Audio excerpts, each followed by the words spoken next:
Alhamdulillah, wassalatu wassalamu ala rasulillah.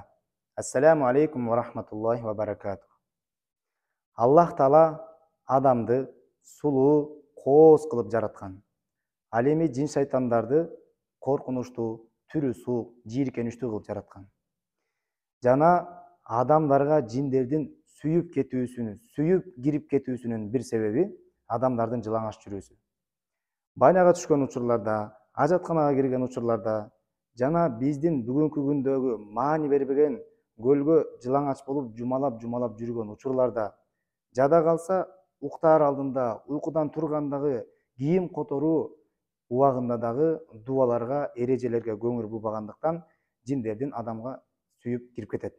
Жана сүйүп кирип кеткен жин адамды кандай кылып өзгөртөт?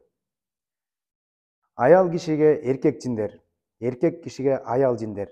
Жада калса аял кишиге аял жин, эркек кишиге эркек жин кирип кеткен учурлар болот. Ошол себептен аял кишинин түшүнө эркек кишилер кирип, алар менен кошулган жаман түштөр, эркек кишинин түшүнө аял кишилер киргендер, жана аялдар турмушка чыккысы келбей, эркектерди жаман көрүп калганы, эркектер аялдарды жаман көрүп калган учурлар.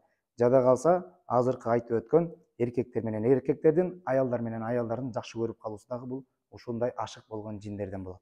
Эми ушунун баардыгы бир секундталык сөздү айтпагандыктан жана кичинекей эрежени сактабагандыктан болот.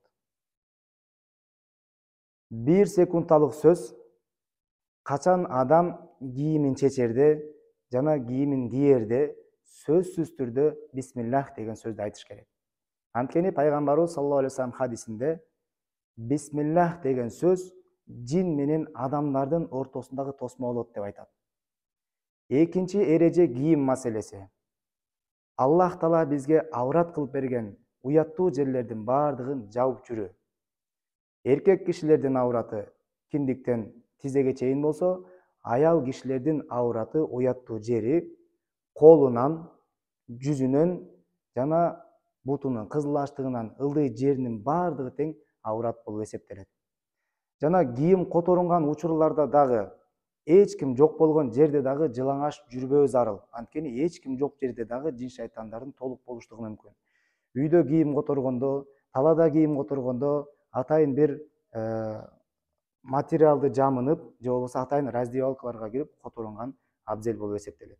Ошондуктан урматтуу мусулман бир туугандар, бир секундталык сөздү айтуудан жана кичинекей эрежени сактоодон эринбеңиздер. Өзүңүздөрдү жин шайтандардын баардык зыяндарынан коргоңуздар. Ассаламу алейкум ва рахматуллахи ва баракатух.